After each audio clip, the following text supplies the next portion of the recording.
वो कहते हैं कि अगर इंसान अपनी गलतियों से सीख ले तो वो ज़िंदगी में कामयाब हो जाता है, लेकिन मुझे ऐसा लगता है कि अगर आप किसी की गलतियों से सीख रहे हो और अपना गलतियां करने में टाइम ख़राब नहीं कर रहे हो तो शायद आप 2 स्टेप आगे जाओगे। तो बच्चों, आज मैं एक स्ट्रेटजी लेकर आया हूँ आपके लिए कि क्या हम ऐसा करें कि हमारा जो CBSE बोर्ड में फ़िज़िक्स का स्कोर है वो हमेशा 95 से ऊपर जाए। किस तरह से मैं प्लान आउट करूं अपनी पूरी फिज़िक्स का जो शेड्यूल है, किस तरह से मैं किन चीज़ों को ज़्यादा हिट करूं कि मेरे लिए एकदम बहुत ज़्यादा बर्डन क्रिएट ना हो कुछ एंड के दिनों में। तो बच्चों, मैं Navneet Bhandari, director of quantum academy, आप लोगों को आज एक स्ट्रेटजी दूंगा जिससे आप बोर्ड एग्ज़ाम में बहुत अच्छा स्कोर कर पाओगे, राइट। तो ये स्ट्रेटजी फिजिक्स के लिए है और जनरली जो मेडिकल का बच्चा होता है उसको फिजिक्स में कहीं ना कहीं थोड़ी बहुत ही प्रॉब्लम रहती है। अगर आपका फिजिक्स बहुत ज़्यादा स्ट्रॉन्ग है तो भी आप मेरी बातों को बहुत गौर से सुनना, ये बहुत आपके काम आएगा। मैं जो भी बोलूँगा अपने एक्सपीरियंस पर बोलूँगा और उन सब बच्चों के रिव्यूज़ आपको शेयर करूँगा कि उन्होंने ऐसा क्या किया। जो भी बच्चा टॉप करता है वो ऐसा क्या करते हैं एंड टाइम पे जिनसे उनका स्कोर अच्छा आता है। तो ठीक है, तो ज़्यादा देरी ना करते हुए शुरू करते हैं बच्चों। देखो, आपके पास अभी कोर्स में 3 सब्जेक्ट्स हैं जो काफ़ी आपका टाइम कंज्यूम करते हैं, जिसमें फिजिक्स है आपके पास, डेफिनेटली आपके पास केमिस्ट्री होगी और डेफिनेटली आपके पास बायो या मैथ्स में से कोई एक सब्जेक्ट्स होगा। अगर आपके पास दोनों है तो आपका जो एफर्ट्स है वो थोड़ा सा ज़्यादा होगा, ठीक है। अब मैं अपने सब्जेक्ट की बात करूँगा, फिजिक्स की बेसिकली। तो देखो, फिजिक्स में जो सबसे ज़्यादा प्रॉब्लम आएगी आपको वो ये आएगी कि आपको यहाँ पर मैथ्स ऐड होकर मिलता है। इसमें आप मैथ्स के बिना इमेजिन नहीं कर सकते कुछ भी। और बाकी जो आपको मिलेगा वो मिलेगा कंसेप्चुअल या कंसेप्ट्स। ये मैथ्स और कंसेप्ट का जो मिश्रण है ये फिजिक्स को बाकी 2 सब्जेक्ट से कंपैरेटिवली थोड़ा सा लेवल अप कर देता है। मैं ये नहीं बोलता कि बहुत ज़्यादा मुश्किल है फिजिक्स या बाकी सब्जेक्ट्स का लेवल, नहीं, उनका अपनी जगह इंपॉर्टेंस है। लेकिन जो मैंने फील किया, जो मैंने देखा है कि बच्चा यहाँ पर थोड़ा सा फियर खाता है, यहाँ पर इसको थोड़ा सा डर लगता है। तो अपने को इन सब चीज़ों से ओवरकम कैसे होना है? तो देखो, सबसे पहली और सबसे इम्पोर्टेंट बात शायद ये आपको जानने लेनी ज़रूरी है। देखो, +2 में आपने जितने भी चैप्टर्स करने हैं, चाहे इलेक्ट्रोस्टैटिक्स हो, चाहे एसी हो, चाहे आपका EM वेव हो, चाहे आपकी वेव ऑप्टिक्स हो, रे ऑप्टिक्स हो, एक चीज़ सबसे ज़्यादा इंपॉर्टेंट है कि आपका वेक्टर स्ट्रॉन्ग होना चाहिए। वेक्टर में आपको बेसिकली वेक्टर कंपोनेंट्स कि किस तरह से हम कंपोनेंट्स को तोड़ते हैं, addition of 2 vectors, subtraction of 2 vector, subtraction, addition, जैसे कि मैंने अभी बताया आपको, डॉट प्रोडक्ट, क्रॉस प्रोडक्ट, ये सब चीज़ों का अच्छा ज्ञान होना चाहिए। बेशक आपके +1 में जो भी स्कोर रहा हो, लेकिन अगर आपने +2 में अपने वेक्टर पर ज़्यादा फोकस नहीं किया तो आप शायद कोई भी चैप्टर का जो न्यूमेरिकल उसको ढंग से हिट नहीं कर पाओगे। तो मेरा ये मानना है कि देखो, कंप्लीट वेक्टर को ओवरव्यू लेने में आपको सिर्फ 7 से 10 दिन लग सकते हैं अगर आप इसको कंप्लीटली समझना चाहते हो। तो इट इज़ हम्बल रिक्वेस्ट, इसको कभी भी टालो मत यार। वेक्टर के साथ जो सबसे इंपॉर्टेंट है वो है मैथमेटिकल टूल्स। मैथमेटिकल टूल में मेजरली आपको क्या करना है, डिफरेंशिएशन करना है और इंटीग्रेशन, ठीक है। और साथ में ट्रिग्नो में भी बेसिक बात है बस कि साइन 90 + थीटा क्या होता है, राइट, साइन पॉजिटिव कब होता है, नेगेटिव कब होता है, और डिफरेंशिएशन और इंटीग्रेशन।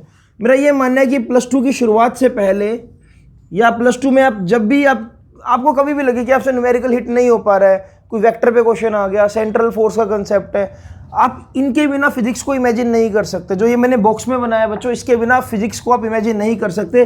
मैं ऑनेस्टली बता रहा हूँ, अगर आपका ये पार्ट वीक है तो आप 70 में से 70 पर तो अभी काटा मार दो, 70 में से 70 पे भी काटा मार दो। 70 नंबर का थ्योरेटिकल पेपर होता है। आपको हर हालत में वेक्टर और मैथमेटिकल टूल्स करने होंगे, उसके बाद +2 की फिजिक्स है। जब आप ये चीज़ सीख लेते हो, जब आप ये चीज़ कर लेते हो, उसके बाद क्या, इसको करने के बाद, इसको सीखने के बाद हमारी +2 की फिजिक्स स्टार्ट होती है। मुझे ये समझ नहीं आता कि वेक्टर्स के बिना बच्चे किस तरह से सर्वाइव कर लेते हैं प्लस टू में, बहुत मुश्किल है।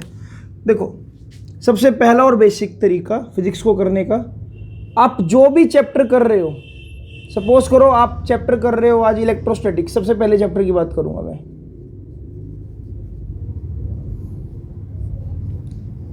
इलेक्ट्रोस्टैटिक्स का आप इंडेक्स चेक करो कि उसमें कितना कंटेंट है। सपोज करो इस इलेक्ट्रोस्टैटिक्स में आपने मार्क कर लिए 1 2 3 4 5 6 7 कोई 7 टॉपिक है जो मेजर है। जैसे कि फॉर एग्जांपल एक पूरा हो गया कूलम्स लॉ पे बेस्ड, एक पूरा हो गया इलेक्ट्रिक फील्ड लाइंस और उसके न्यूमेरिकल पे बेस्ड, एक हो गया आपके पास इलेक्ट्रिक फ्लक्स, और एक हो गया आपके पास डाइपोल की 2-3 डेरिवेशन, और एक हो गया आपके पास कंप्लीट गॉसेस थ्योरम। इस तरह से ना चैप्टर को पहले ब्रेक करो, ठीक है। अब आप ये देखो कि आपका टीचर अगर एक दिन में कोई 2 टॉपिक करवा रहे हैं, आपने क्लासरूम में नोट्स बनाए, जो सबसे बड़ा रोल प्ले करते हैं वो होते हैं आपके हाथ के लिखे हुए खुद के नोट्स।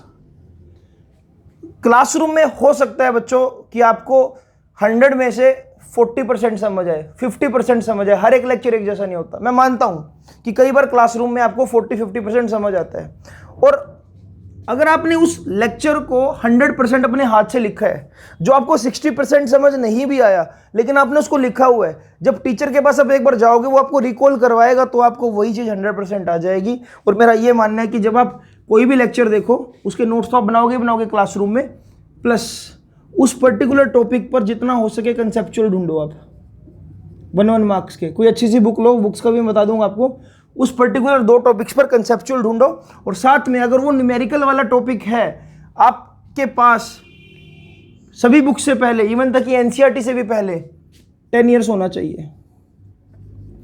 फिजिक्स का 10 ईयर्स मैं सजेस्ट करूंगा सबसे पहले तो आपके पास ये होना चाहिए, और आप चाहो तो MTG का 10 ईयर्स आप परचेज कर सकते हो, CBSE चैंपियन के नाम से आता है।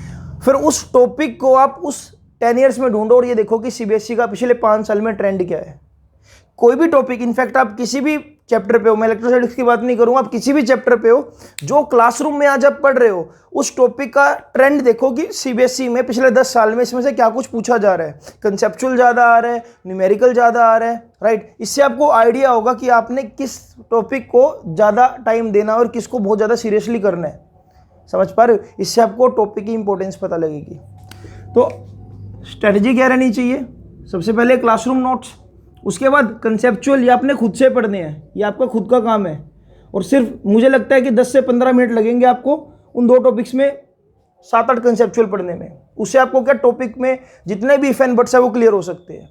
उसके बाद अगर न्यूमेरिकल है तो न्यूमेरिकल को डेफिनेटली ट्राई करो। और मेरा ये मानना है इसके बाद कि जब आप ये चैप्टर फिनिश करो, कोई भी एक चैप्टर फिनिश करो, चैप्टर में मेरी नज़रों में फिनिश तब होगा जब आप उस चैप्टर के कम से कम 2 टेस्ट दोगे। 2 टेस्ट में भी एक टेस्ट लेवल 1 होना चाहिए आपको और एक टेस्ट लेवल 2 होना चाहिए। लेवल 1 टेस्ट में आपका जो पैटर्न होना चाहिए, मेरे को ऐसा लगता है कि 70% आपका होना चाहिए डेरिवेशन बेस्ड, और 20% होना चाहिए आपका कंसेप्चुअल बेस्ड, और सिर्फ 10% होना चाहिए आपका न्यूमेरिकल बेस्ड। ठीक है, तो मैं इस लेवल 1 टेस्ट को बोलता हूं 70, 20 और 10। 70% सिर्फ थ्योरी, ताकि आपका कॉन्फिडेंस बिल्डअप हो उस चैप्टर को लेकर, उसको आप नफरत की नज़र से ना देखो। 20% कंसेप्चुअल्स की, कंसेप्चुअल्स क्या क्या निकल सकते हैं, और 10% सिर्फ न्यूमेरिकल। जब आप लेवल 1 टेस्ट में अच्छा स्कोर करोगे तो आप लेवल 2 के लिए हमेशा मोटिवेटेड फील करोगे। अगर आपका लेवल 1 ही बेकार हो गया तो आप वहीं पर ही फोबिया हो जाएगा, आपको यार चैप्टर हो ही नहीं सकता, बड़ा मुश्किल चैप्टर है।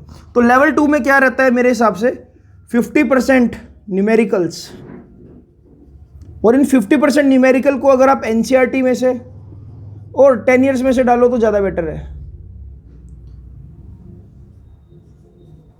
40% कंसेप्चुअल्स, 40% कंसेप्चुअल और 10% डेरिवेशन। अब ये 10% डेरिवेशन क्यों? क्योंकि पिछले लेवल 1 में आप 70% डेरिवेशन कवर कर चुके हो, इसलिए लेवल 2 आपका जो बेस्ड होना चाहिए वो सिर्फ न्यूमेरिकल और कंसेप्चुअल पे बेस्ड होना चाहिए। अगर आपने ये किसी भी चैप्टर का ट्रेंड फॉलो कर लिया तो मुझे नहीं लगता कि चैप्टर में कभी प्रॉब्लम आएगी। ठीक है, तो ट्रेंड देखो क्या है। सबसे पहले आपने उसको इंडेक्स को तोड़ना है कि हाँ 2-2 करके टॉपिक्स आपने सेलेक्ट कर लिए, जैसे कि आज मंडे को सर ने जो भी कराया, और ट्यूसडे का जो टॉपिक है वो मंडे से ही कहीं ना कहीं लिंक्ड है, तो आप ऐसा कर सकते हो मंडे और ट्यूसडे को कंबाइन करो और उस पर 1 घंटा स्पेंड करो सिर्फ कंसेप्चुअल ढूंढने में। 10 ईयर्स में कन्फिगर करो कि क्या क्या कुछ आया हुआ है, और फिर आप क्या करो, अपने नोट्स बना सकते हो और प्रैक्टिस कर सकते हो। और हमेशा चैलेंज करो टीचर को। टीचर को किस चीज़ के लिए चैलेंज करो कि सर आप अपनी तरफ से थोड़ा सा पेपर बढ़िया लेवल का बनाना, क्योंकि इसमें आपका फ़ायदा है, इसमें आपका फ़ायदा है। हो सकता है कि लेवल 1 आप अच्छा स्कोर कर लो, लेकिन लेवल 2 में आपको लगना चाहिए कि हाँ यार कुछ एक्स्ट्रा सर ने डाला है। सीबीएसई का अगर मैं ट्रेंड की बात करूँ, सीबीएसई के क्वेश्चंस किस तरह के रहते हैं। कुछ बच्चे बोलते हैं कि पेपर बहुत बाहर से बनता है, और कुछ आपको ये बोलेंगे कि पेपर बहुत मुश्किल आता है। देखो मुश्किल कुछ नहीं आता। मैं आपको एक चीज़ बताता हूँ, जो फिजिक्स का सीबीएसई पेपर होता है, सिर्फ सीबीएसई पेपर की बात कर रहा हूँ, अभी मैं कॉम्पिटिटिव की बात नहीं कर रहा हूँ। सीबीएसई पेपर में जो लैंग्वेज है, लैंग्वेज ऑफ क्वेश्चन, ये बहुत ज़्यादा मैटर करती है। कम से कम मेरा ये मानना है कि 4 से 5 बार आप क्वेश्चंस को रीड करो, ताकि वो चीज़ आपके सबकॉन्शियस माइंड में जाए। 10 ईयर में आप सिर्फ ये देखो कि क्वेश्चन, कई बार देखो ये शायद आपके साथ भी प्रॉब्लम होगी और ये मेरे साथ भी प्रॉब्लम थी कभी ना कभी। जैसे कि मैंने क्वेश्चन को पढ़ना स्टार्ट किया, अब मैंने वहाँ पर इलेक्ट्रिक फ्लक्स देख लिया और मैं आंखें बंद करके सीधा सीधा इलेक्ट्रिक फ्लक्स के बारे में कई तरह के कंसेप्ट दिमाग में खोलने लग गया और मैंने इसको पूरा पढ़ा ही नहीं। मान लो कि मुझे ये बोल दिया कि electric field lines making 60 degree angle with plane. अब मुझे पता है कि भाई यार फ्लक्स का फॉर्मूला तो ये होता है ई ए कॉस थीटा, 60 डिग्री एंगल दे रखा है, तो भाई इलेक्ट्रिक फील्ड एरिया और लॉजिस को 60 डिग्री, खत्म। जल्दबाजी में कराया मैं यही बोल रहा हूँ कि प्लेन के साथ एंगल 60 डिग्री है तो एरिया वेक्टर के साथ तो 30 डिग्री होगा, पढ़ दो ले भाई उसको। तो आपने क्वेश्चन की लैंग्वेज को कम से कम क्वेश्चन को 2 या 4 बार पढ़ना ही पढ़ना है। पेपर में आपको हमेशा जो परेशानी होगी वो ये समझने में परेशानी होगी कि इस क्वेश्चन का आंसर क्या लिखे, और जब आप आंसर की देखोगे घर जाकर तो अपने आप को कोसोगे, यार क्वेश्चन तो मुझे आता था, मुझे आंसर तो पता ही था इसका ये है, पर मैं उस वक्त नहीं समझ पाया या उस वक्त नहीं समझ पाई। तो कोशिश करो कि 10 ईयर्स को आप सिर्फ सोल्यूशन के लिए ना रखो। मेरा ये मानना है कि क्वेश्चंस को पढ़ना बहुत ज़्यादा मैटर करता है। फिजिक्स में क्वेश्चन की लैंग्वेज बहुत ज़्यादा मैटर करती है, तो इसलिए आदत डालो कि जो वो इंग्लिश में जो 1 लाइन या 2 लाइन में क्वेश्चन लिखा आता है उसको ब्लैंक पेज पर सिर्फ उसको देखने की आदत डालो कि हाँ। और सबसे इंपॉर्टेंट बात न्यूमेरिकल प्रैक्टिस की अगर बात करें हम, अब कुछ बच्चों को आदत क्या होती है, कुछ बच्चों को आदत होती है कि अगर आप कोई भी न्यूमेरिकल कर रहे हो फिजिक्स का, सपोज करो कोई भी न्यूमेरिकल कर रहे हो, तो आप के माइंड में क्या है, एक ये इमेज है कि यार इसको जल्दी से फटाफट खत्म करना है। मेरा ये मानना है कि अगर न्यूमेरिकल अच्छा है ना तो उसका सोल्यूशन कभी ना देखो। अगर न्यूमेरिकल अच्छा ना तो उसको एज अ चैलेंज लो, यार ये न्यूमेरिकल चाहे 10 मिनट लग जाए, यार आज आधा घंटा लग जाए इस न्यूमेरिकल को, लेकिन न्यूमेरिकल हो जाएगा, मैं ही करूँगी इसको। जब बिल्कुल ही एंड टाइम पे आप मतलब अपनी तरफ से पूरे 110% एफर्ट कर चुके हो, तब जाकर आप टीचर से डाउट ले सकते हो। सोल्यूशन खुद से देखकर सोल्व करने की कोशिश मत करना। मैं मानता हूँ कि भाई हाँ इसमें आपका टाइम ज़्यादा लग सकता है, लेकिन फिजिक्स का एक नियम है, आप जिस क्वेश्चन पर ज़्यादा टाइम स्पेंड करोगे वो क्वेश्चन आपको ज़्यादा लंबे टाइम तक याद रहेगा। आज मैं एक क्वेश्चन को अगर आधे घंटा लेकर बैठा हूँ और अपना 110% एफर्ट कर रहा हूँ उसको सोल्व करने के लिए, तो मुझे सबसे एंड तक याद रहेगा कि हाँ यार ये क्वेश्चन में मैंने आधा घंटा खराब किया था, मुझे उसका आंसर तक रटा होगा। ये बात होती है। हमारी प्रॉब्लम ये है कि हम न्यूमेरिकल को लिख तो लेते हैं, अब जरा सा कहीं अटके तो उसी टाइम पेज पलटा, सॉल्यूशन देख लिया, अच्छा इसमें ये करना था, ठीक है कर लिया, और उसके बाद भी जब कैलकुलेशन आई तो आपने फ़ोन निकाला, कैलकुलेट कर दिया और लो जी आंसर लिख दिया। यहाँ पर आप धीरे धीरे करके अपने दिमाग को एक ड्रग दे रहे हो कि आप कैलकुलेटर के बिना कैलकुलेशन कर ही नहीं सकते, और आपको हैबिट क्या पड़ जाएगी कि आप आंसर भी अप्रोक्सीमेट में लिख कर आओगे या फ्रैक्शन में छोड़ आओगे, जिसका आपका आधा नंबर कट सकता है अगर उनके आंसर की में आंसर मैच ना हुआ तो। इसलिए इस चीज़ को कभी भी अपने दिमाग में हावी मत होने दो। सॉल्यूशन को मत देखो, क्वेश्चन को एज अ क्वेश्चन लो। कभी भी अगर आप आंसर देखकर न्यूमेरिकल कर रहे हो बार बार, तो उससे आपको कभी भी देखना, कोशिश करना, दिमाग में एक बार जोर डालना कि ऐसे बहुत से न्यूमेरिकल आपने करे थे जिसका पेज पलटा और आपने सोल्यूशन लिख दिया, लेकिन आपको उसमें से आज एक भी याद नहीं होगा। लेकिन दिमाग में ये भी जोर डालो कि जो चीज़ आपने लिख कर प्रैक्टिस करी थी, वो अगर आपको आज लिखने को बोल दूँ तो शायद वो लिख लो, आपके हाथों को याद है वो चीज़, ठीक है। तो दिमाग में बहुत सारी चीज़ें होती है यार, बहुत सारी चीज़ें, आप बहुत सारी आपकी एक सोशल लाइफ है, आपको लाइक बहुत से लोग मिलते हैं डेली, आपकी गॉसिप्स है बहुत सारी। आप अगर सिर्फ पेज बुलेट के न्यूमेरिकल कर दोगे, सोल्व कर दोगे, तो उससे बात नहीं बनेगी, वो भूल जाओगे आप बड़ी जल्दी, ठीक है। तो मैंने जो आपको भी स्ट्रेटेजी दी कि चैप्टर फिनिश होते ही, चैप्टर को तो मैंने बता दिया कि चैप्टर डेली बेसिस पे अपने लेक्चर देखना है, नोट्स बनाने और कंसेप्चुअल ढूंढने हैं। चैप्टर फिनिश होते ही लेवल 1 और लेवल 2 आपका होना चाहिए। इस तरह से मैं अगर करता रहूं तो एक ऐसी स्टेज आएगी बच्चों, जब आपके 3-4 चैप्टर्स हो चुके होंगे और उन 3-4 चैप्टर्स के 70-80 कंसेप्ट्स आ चुके होंगे कम से कम, और इतने ही कम से कम 70 से 80 फॉर्मूलाज बन चुके होंगे। मेरा ये मानना है कि फिजिक्स के पूरे सिलेबस को आप 3, 3, 3, 3 और 3 चैप्टर्स के स्लॉट में ब्रेक कर दो। पहले चैप्टर के आप लेवल दोनों टेस्ट दे चुके हो, सेकंड चैप्टर के भी आप 2 टेस्ट दे चुके होंगे, इसके 2 और इसके भी 2, आप टोटल आप 6 टेस्ट दे चुके हो, राइट। अब इसके बाद आपने क्या करना है, आपने हर हालत में इन 3 चैप्टर्स का एक असाइनमेंट बनवाना है। असाइनमेंट 1 जो कि एनसीईआरटी और 10 ईयर बेस्ड हो, असाइनमेंट 1 जो कि एनसीईआरटी और 10 ईयर्स बेस्ड हो। और इस असाइनमेंट का जो पैटर्न होना चाहिए, 50% सिर्फ न्यूमेरिकल्स, 50% सिर्फ न्यूमेरिकल जो प्रीवियस ईयर में आए हुए हैं, 15 से 20% एनसीईआरटी एग्जाम्पलर। यहां पर एग्जाम्पलर इंट्रोड्यूस कर दो, क्योंकि आप लेवल 2 टेस्ट दे चुके हो तो आप एग्जाम्पलर करने लायक हो चुके हो। एग्जाम्पलर में आपको डाउट्स भी आ सकते हैं, नो डाउट, ये होगा सबके साथ। जो 30% कंटेंट है उसको आप रखो सिर्फ और सिर्फ शॉर्ट क्वेश्चंस। और जिस तरह का आजकल पेपर सेट हो रहा है, ऑब्जेक्टिव पर ज़्यादा ध्यान दो, ऑब्जेक्टिव क्वेश्चंस। तो एक ऐसा असाइनमेंट तैयार करो, अपने टीचर को बोलो ऐसा असाइनमेंट आपको बना कर दे हर एक 3 चैप्टर्स के बाद, ठीक है। तो ये करने के बाद जब आप असाइनमेंट 1 कर लोगे, ठीक है, तो आपके ये जो 3 चैप्टर्स है, पहले 3 चैप्टर्स, ठीक है, उसके आप टोटल 6 टेस्ट दे चुके हो। असाइनमेंट 1 सोल्व कर, असाइनमेंट 1 में जो क्वेश्चंस की रेंज रह सकती है वो रहनी चाहिए कम से कम 25 से 40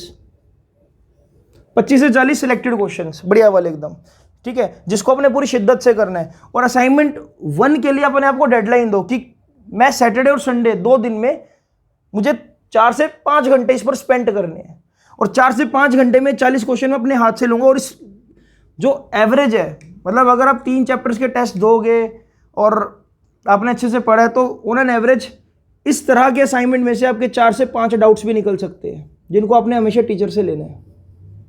कभी भी आप देखो, एक गलती ये भी होती है कि यार हम अपने दोस्तों को बोलते हैं यार तू मुझे ये वाला टॉपिक करवा दे जल्दी जल्दी, तू मुझे ये वाला टॉपिक समझा दे। अब जब दोस्त टॉपिक समझाएगा तो यार मानो या ना मानो वो उस लेवल का नहीं बता पाएगा जो आपको एक टीचर बता सकता है। टीचर चाहे कम एक्सपीरियंस्ड हो, लेकिन फिर भी वो आपको 2-4 चीज़ें फालतू ही बताएगा, मैं बता रहा हूँ आपको। तो टीचर आपका कभी भी दुश्मन नहीं हो सकता। कृपया करके अपनी ईगो को बीच में ना लाए, और जो भी आपके डाउट्स है वो टीचर से ले, बजाय कि अपने दोस्त के। वो आपको कई चीज़ें बता देगा, लेकिन कुछ ऐसे लूप होल्स होते हैं जो क्वेश्चन के आपको नहीं बता पाएगा, क्योंकि उसने +2 का पेपर एक बार भी नहीं दिया। वो भी बिल्कुल आपकी तरह, वो लूप होल्स तब बता पाएगा जब उसको 5-6 पेपर्स का एक्सपीरियंस हो। इसलिए बेटर है कि अपने टीचर के पास जाओ। तो बच्चों, इसके बाद जैसे ही आप 3 और 3 चैप्टर्स को, है ना, इन 3 चैप्टर्स के लिए आपने क्या कर दिया, 2-2 टेस्ट दे दिए, एक असाइनमेंट बना दिया आपने। अब इसके बाद अगला स्टेप क्या होगा, उन 3 चैप्टर्स के लिए एक मेजर टेस्ट, ठीक है। ये मेजर टेस्ट आप देना है, और ये मेजर टेस्ट कम से कम 35 से 40 नंबर का होना चाहिए, ठीक है। इसके बाद जो अगले 3 चैप्टर्स है उसके साथ भी आपने यही करा, अगले 3 चैप्टर के साथ भी यही करा, अगले 3 चैप्टर के साथ भी यही करा। ये आपका एकदम नहीं होगा, ये धीरे धीरे होगा, है ना। हो सकता है ये पहले 3 चैप्टर्स आप मई में कवर करो, इसके बाद ये 3 चैप्टर जो कवर हो वो हो सकता है जुलाई तक हो, उसके बाद ये 3 चैप्टर जो कवर हो सकता है ये अक्टूबर तक हो सकता है ये नवंबर तक हो। तो मे बी 15 नवंबर या 1 दिसंबर तक आपका सिलेबस हर हालत में फिनिश हो जाना चाहिए मेरे अकॉर्डिंग। तो जब आप ये मई जुलाई वाले टेस्ट दे चुके होंगे तो इन 6 चैप्टर्स का आपने फिर देना है एक हाफ सिलेबस टेस्ट, ठीक है। और हाफ सिलेबस टेस्ट भी आपने देना है लेवल 1 में और लेवल 2 में। इससे आपके 6 के 6 चैप्टर्स निखर कर आएंगे। और जब ये 9 चैप्टर्स हो चुके होंगे देन आपने क्या देना है, बीच वाले 3 चैप्टर्स और इसका एक 50 मार्क्स का टेस्ट, ठीक है।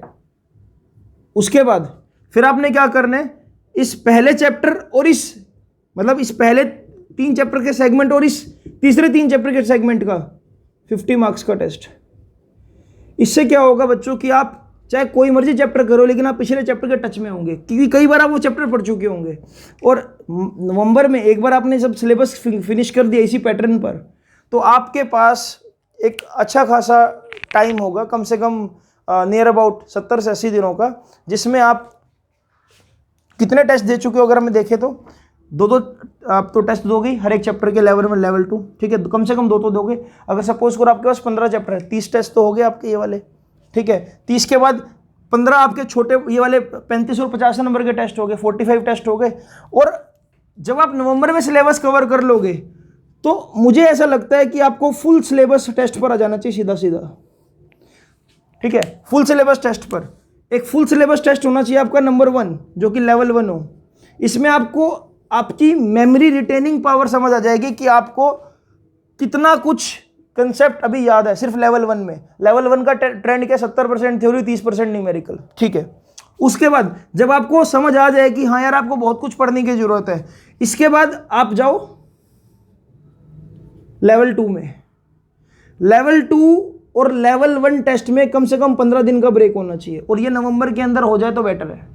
जब आप लेवल 1 और लेवल 2 देख लोगे एक बार कि पूरा सिलेबस जो 70 नंबर का जो प्रेशर होता है, वो टाइम कॉन्स्टेंट जब आता है कि भाई हाँ 3 घंटे में वो 30-40 क्वेश्चन जब सोल्व करने हैं, तो कैसे मिसमैनेज हो जाती है चीज़ें, जो चीज़ें आती भी होती है वो किस तरह से भूल जाते हैं।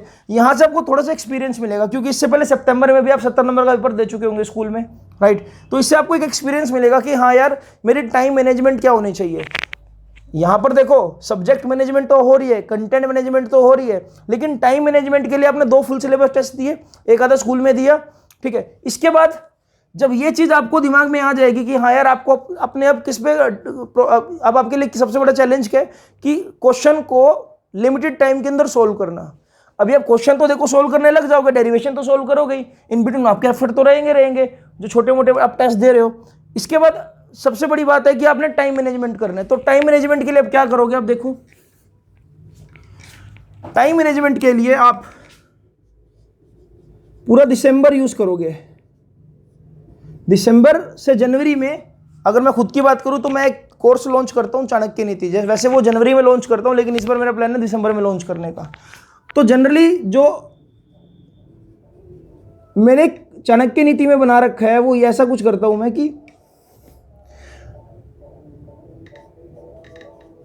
1 hour 15 questions, 1 hour 15 questions, 1 hour का मतलब 60 मिनट में हमने 15 क्वेश्चंस हिट करने हैं, बढ़िया बढ़िया लेवल के। और ये 15 क्वेश्चन कहीं से नहीं होंगे बाहर से, ये सिर्फ आपके क्या होंगे, सिर्फ NCERT plus exemplar plus 10 years, ठीक है। तो हम 1 घंटे के अंदर 15 क्वेश्चन सॉल्व नहीं कर पा रहे तो वो हमारा फेलियर है। यही चीज आप फिर घर जाकर रिपीट करोगे एज अ होमवर्क। स्टॉपवॉच लगा के देखो कि एक क्वेश्चन में, स्टॉपवॉच लगा के देखो कि एक क्वेश्चन में आप औसतन कितना टाइम ले रहे हो, 2 से 3 मिनट, 3 से 4 मिनट। जब तक आपकी एवरेज पर क्वेश्चन 2 मिनट से 3 मिनट ना आ जाए तब तक आपको क्या इस चीज को रिपीट करना है, आपको स्टॉपवॉच लगा के क्वेश्चन सोल्व करने हैं। चाणक्य नीति में मैं क्या अपनी बात कर रहा था कि मैं क्या करवाता हूं, हम चैप्टर्स को पकड़ते हैं, 15 से 20 दिन का कोर्स रहता है। जैसे कि आज मेरा जो डे 1 है, डे 1 में मुझे क्या सिर्फ इलेक्ट्रोस्टैटिक्स का पोस्टमार्टम करना है। मैंने सोच रखा कि आज मैं सिर्फ इलेक्ट्रोस्टैटिक्स देखूंगा, इसके अलावा कुछ नहीं देखूंगा, ठीक है। हाँ, हो सकता है इलेक्ट्रोस्टैटिक्स पर मुझे 2 दिन लगाने पड़ जाए, क्योंकि इलेक्ट्रोस्टैटिक्स में 2 चैप्टर्स आते हैं और अच्छा खासा नंबर का ये चैप्टर है, ठीक है। तो इलेक्ट्रोस्टैटिक्स पे मैं अगर 2 दिन लगा रहा हूँ तो उन 2 दिन में सिर्फ और सिर्फ मैं फिजिक्स में इलेक्ट्रोस्टैटिक्स की शक्ल देखूंगा और कुछ भी नहीं देखूंगा।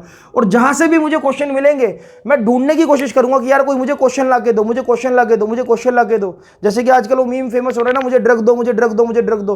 तुम क्या कर रहे होंगे, मुझे क्वेश्चन दो, मुझे क्वेश्चन दो, मुझे क्वेश्चन दो। ऐसी हालत हो जानी चाहिए आपकी जब आप चाणक्य नीति करो या आप अपनी कोई भी स्ट्रेटजी फॉलो करो। 2 दिन सिर्फ और सिर्फ इलेक्ट्रोस्टैटिक्स, चारों तरफ पोस्टर चिपका दो, इलेक्ट्रोस्टैटिक्स इलेक्ट्रोस्टैटिक्स इलेक्ट्रोस्टैटिक्स। आज मुझे सिर्फ इलेक्ट्रोस्टैटिक्स ही करना है, ये आपका डे है, इलेक्ट्रोस्टैटिक्स ही करना है। क्वेश्चन ढूंढो जितने हो सके आपको।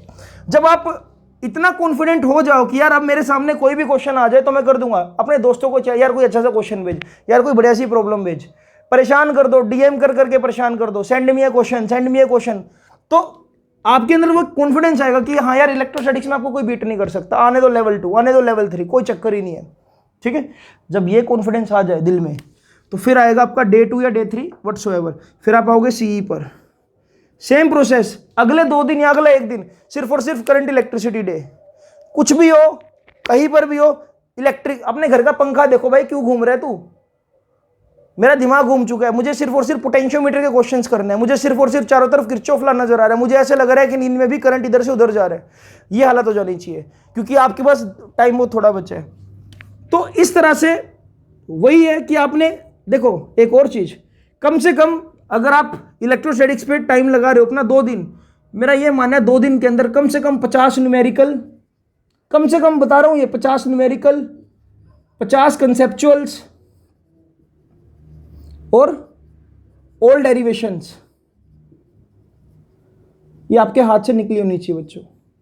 यही चीज सीई में, यही चीज मैग्नेटिक इफेक्ट में, यही चीज एसी में, यही चीज ईएमआई में, यही चीज ऑप्टिक्स में, यही चीज मॉडर्न फिजिक्स में। इसी तरह से आपने क्या, एक दिसंबर से जनवरी में आपके पास भाई 30 दिन है। ये 30 दिन को कैसे यूज करना है आपने, सिर्फ और सिर्फ एनसीईआरटी एग्जाम्पल और 10 ईयर्स। आपको आपका जो 10 ईयर्स है वो याद हो जाना चाहिए कि हाँ यार जब मैं 4 बार पेज पलटूंगा तो राइट साइड पे जो सबसे पहला क्वेश्चन है उसका आंसर ये है। और ऐसा वाकई में होता है यार, जो तुम्हारे जूनियर्स थे या जिनको भी मैंने पढ़ाया लास्ट टाइम, उनको यार ये तक याद होता था कि सर ये वाला क्वेश्चन आपको वहाँ राइट साइड में ऊपर मिलेगा और इसका आंसर -210 सेंटीमीटर है। और हाँ, उसमें एक छोटी सी मिस्टेक भी करी थी, एक मिसप्रिंटिंग भी है। जब तक आपको ये कॉन्फिडेंस ना है तब तक लगे रहो। ये 30 दिन दिसंबर से जनवरी, क्योंकि आपकी आंखें खुल चुकी है इससे पहले फुल सिलेबस 2 टेस्ट देकर, ये दिसंबर से जनवरी में आपने अपने आप को ट्रेंड करना है। वो कहते हैं ना कि sharpen your x before cutting the trees. अपनी कुल्हाड़ी को आपने इस 1 महीने में तेज करना है कि आपको सीबीएसई लेवल का कहीं से भी कोई क्वेश्चन मिल जाए, then you can just repeat off. उसके बाद भैया शुरू हो जाएगा न्यू ईयर, और न्यू ईयर पे आप भी नए बन चुके होंगे। नए साल में नया जोश होगा, राइट। जनवरी 1 से जनवरी 15, ध्यान से सुनना, जनवरी 1 से जनवरी 15 रिवर्स गियर लगाओ। सबसे पहले आओ मॉडर्न फिजिक्स पे, सेमीकंडक्टर पे और ऑप्टिक्स पे, और साथ में आप चलो ईएम वेव को भी इन्वॉल्व कर लो, छोटा सा चैप्टर है बिल्कुल, ठीक है। ये मिलाकर आपका तकरीबन 30-35 नंबर का बिल्कुल आराम से हो जाता है, शायद ज़्यादा कहीं, ठीक है। ये सिलेबस आपने डिवाइड कर लिया। अब आपने इसी के ऊपर आप चाहो तो मॉडर्न फिजिक्स का और सेमीकंडक्टर का कॉम्बिनेशन बनाकर एक टेस्ट दो, टेस्ट 1। पूरे ऑप्टिक्स और ईएम वेव को मिलाकर एक टेस्ट दो, टेस्ट 2, और बढ़िया लेवल का। उसके बाद जब ये 2 टेस्ट दे दो आप, तो फिर आपने क्या देना है बेटा, एक हाफ सिलेबस, लेवल 1 दोबारा से। और जब आपका ये सारा टेस्ट हो जाए तो आप दो एक्सट्रीम लेवल का एक टेस्ट। एक्सट्रीम लेवल का मतलब ये नहीं है कि क्वेश्चन हमने आईआईटी जेईई के डाल दिया, नहीं यार, नहीं। एक्सट्रीम लेवल का मतलब ये है कि 10 ईयर्स में जो सबसे मुश्किल पेपर कभी आया था, या ऐसा पेपर जो आपको लगा कि भाई हाँ ये क्वेश्चन सबसे ज़्यादा चैलेंजिंग था, क्योंकि आप जनरल देखोगे तो फिजिक्स में हर साल एक क्वेश्चन बहुत चैलेंजिंग आता है। तो आप पिछले 10 साल के वो 10 क्वेश्चन ढूंढ के इस टेस्ट में डलवा दो अपने सर से। ये मैं अपनी बात करूं कि हाँ ठीक है यार, मैं तो ऐसे पेपर डिजाइन करता ही करता हूं। हाँ, अगर आप मेरे से नहीं पढ़ते, आप कहीं पर भी पढ़ते हो, तो आप यही वीडियो सुन सकते हो, अपने सर को दिखा सकते हो कि सर हाँ हमको इस पैटर्न पे एक टेस्ट बना कर दो। तो इस तरह से आपका ये लास्ट वाला हाफ पूरा हो गया। ठीक है, फिर मेरा ये मानना है कि 16 जनवरी से 26 जनवरी या 30 जनवरी तक इसी तरह से ही जैसे आपने इस पे फोकस किया, इलेक्ट्रोस्टैटिक्स, सीई, मैग्नेटिज्म पर 2 चैप्टर, ईएमआई और एसी, इनके स्लॉट्स बना लो। जैसे कि इसका एक स्लॉट बनाया जा सकता है और इसका एक स्लॉट बनाया जा सकता है। इस पर टेस्ट 1, इस पर टेस्ट 2, राइट, और फिर एक half syllabus test 1, half syllabus test 2। ये करने के बाद भाई साहब अब आप पूरी तरह से ट्रेंड हो चुके हो, क्योंकि आप इनका टेस्ट पहली बार नहीं दे रहे थे, आप पहले भी कई बार दे चुके हो और अपने आप को अपने बहुत ज़्यादा अब 30 दिन अपने आप को ट्रेंड किया है दिसंबर में। इसके बाद जब फरवरी स्टार्ट होगा तो फरवरी में वो वैलेंटाइन छोड़कर फूल गुलदस्तों से बाहर निकलकर फिजिक्स की दुनिया में आओ। टाइम को मैनेज करो, बहुत से डिस्ट्रैक्शन से बचो। जनरली मैंने देखा है कि बच्चा पूरे साल मेहनत करता है लेकिन फरवरी में आके थोड़ा सा ढीला पड़ जाता है। फरवरी में आके उसको लगता है यार क्या कब तक ऐसे ही चलता रहेगा। यार तुम फरवरी को बिल्कुल भी हल्के में मत लेना, ये फरवरी सबसे बड़ा रोल प्ले करेगा। फरवरी में आपका अल्टरनेट डेज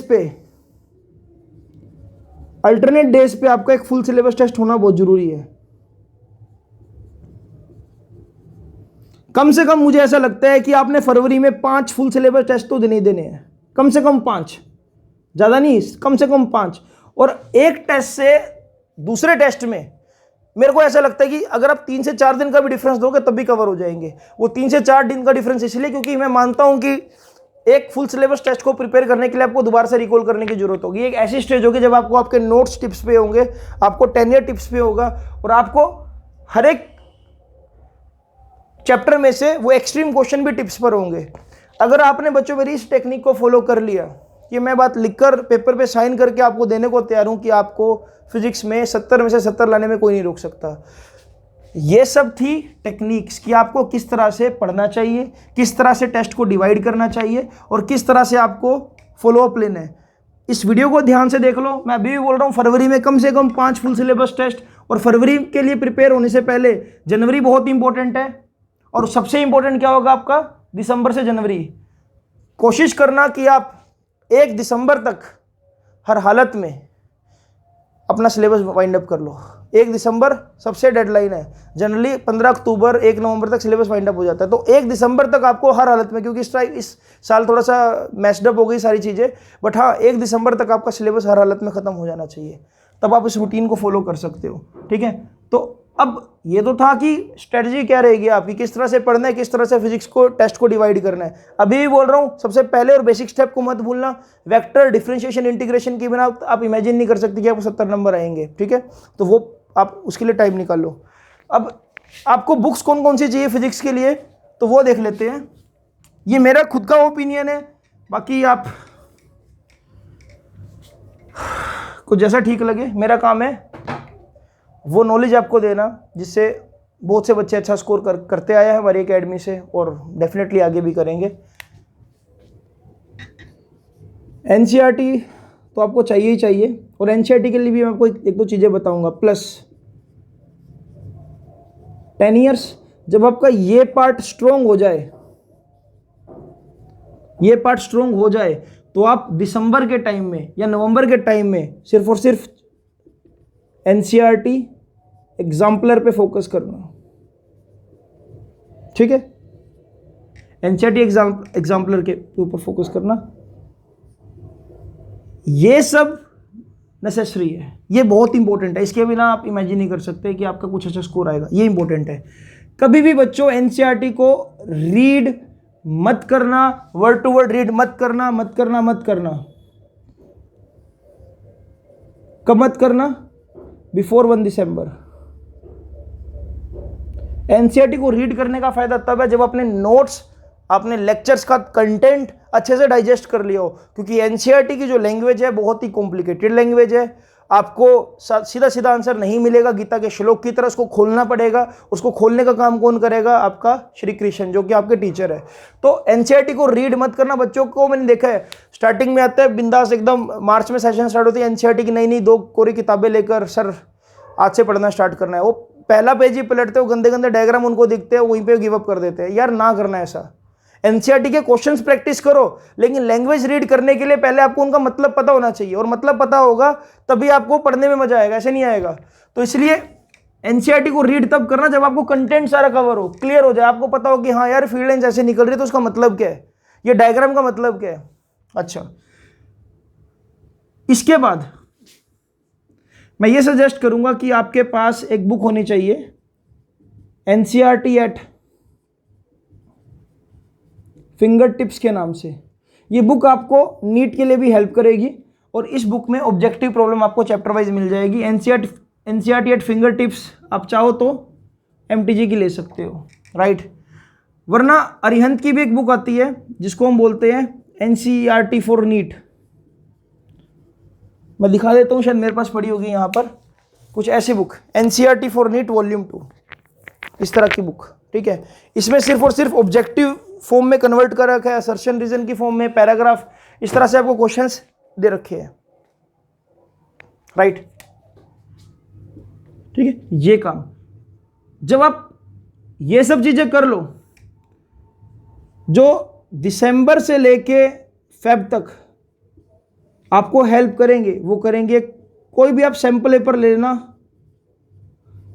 आजकल बुक्स आती है 15 sample paper, 15 unsold sample paper. वो सैंपल पेपर आपको क्या थोड़ा हेल्प करेंगे क्वेश्चन की लैंग्वेज को समझने में। मैं तो कह रहा हूँ कि आप अनसोल्ड सैंपल पेपर जो क्वेश्चन पेपर्स हैं उनको वैसे ही मतलब खरीद लो कहीं से। सिर्फ और सिर्फ आप फ्री टाइम में क्या करो, फ्री टाइम में आप क्वेश्चंस को पढ़ो, रीड करो क्वेश्चंस को, और दिमाग में उनके सोल्यूशंस बनाओ कि हाँ यार इस क्वेश्चन में ये लग सकता है, इस क्वेश्चन में।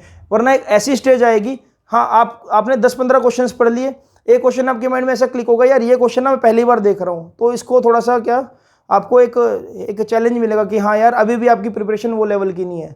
तो जब आप क्वेश्चंस पेपर को पढ़ना स्टार्ट करोगे, अगर आपने 37-30 जितने भी आपके पेपर में क्वेश्चंस बनेंगे, फिलहाल अभी देखते कि क्या नई अपडेट आती है, अगर आपने बिना रुके सारे क्वेश्चंस पढ़ लिए और आपको सभी का सॉल्यूशंस पता है कि हाँ इसमें ये लगना चाहिए, इसमें ये लगना चाहिए, तो समझ लो आप वहां पर विजय पा चुके हो। अगर आप तीसरे क्वेश्चन में अटक गए और कंफ्यूज हो रहे हो कि इसमें यार कौन सा कंसेप्ट लगना चाहिए, तो समझ लो कि अभी आपको बहुत ज़्यादा मेहनत की जरूरत है। तो ये सफिशिएंट रहेगा बच्चों। कोई ढंग का एक सैंपल पेपर खरीद लेना जिसमें सिर्फ और सिर्फ प्रैक्टिस के लिए पेपर्स हो। एनसीईआरटी फॉर नीट या एनसीईआरटी एट फिंगर टिप्स आप ले सकते हो, ये आपको थोड़ा ऑब्जेक्टिव में हेल्प करेगी, और ये तो है ही। और इन द एंड सबसे इंपॉर्टेंट बात, अपने सिलेबस को लेकर हमेशा अपडेटेड रहो। आपको ये पता होना चाहिए कि कौन सा टॉपिक आपके सिलेबस में है और कौन सा नहीं है। ये ना हो कि आप किसी गलत टॉपिक पर 2 दिन से दिमाग खराब कर रहे हो और पता लगे वो सिलेबस में नहीं है। उससे आप उन इंपॉर्टेंट क्वेश्चंस को छोड़ दोगे जिनको आपको पढ़ना चाहिए था। वीडियो जरूर लंबी हो गई है मुझे लगता है, बट हाँ मैंने अपनी तरफ से जितना बेस्ट हो सकता था एक +2 के बच्चे के लिए फिजिक्स को लेकर जो स्ट्रेटजी मैं दे सकता था मैंने दी है। और यही बात मुझे बच्चों से पता लगी कि बच्चों ने क्या फॉलोअप लिया। यही बात मेरा खुद का एक्सपीरियंस था कि मैं अब तक क्या करवाता आ रहा था, और यही बात मैं आपको बोल रहा हूँ। अगर आपको ये वीडियो अच्छी लगे तो इसको प्लीज़ फॉरवर्ड करो, अपने किसी दोस्त को दो जिसको इस स्ट्रेटजी की ज़रूरत है।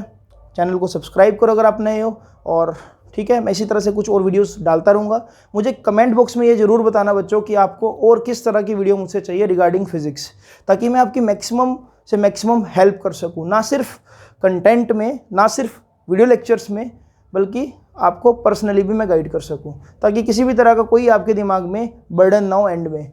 अब आपने इस पूरे वीडियो में अगर आपने इस पूरे पैटर्न को समझा हो तो आपने एक बहुत अच्छी चीज़ शायद रियलाइज़ की हो, जो मुझे बच्चे भी बताते आए हैं कि जनवरी तक आते आते उनको कभी भी एक एक्स्ट्रा बर्डन फील नहीं हुआ कि उनको सारा कुछ दोबारा से करना है।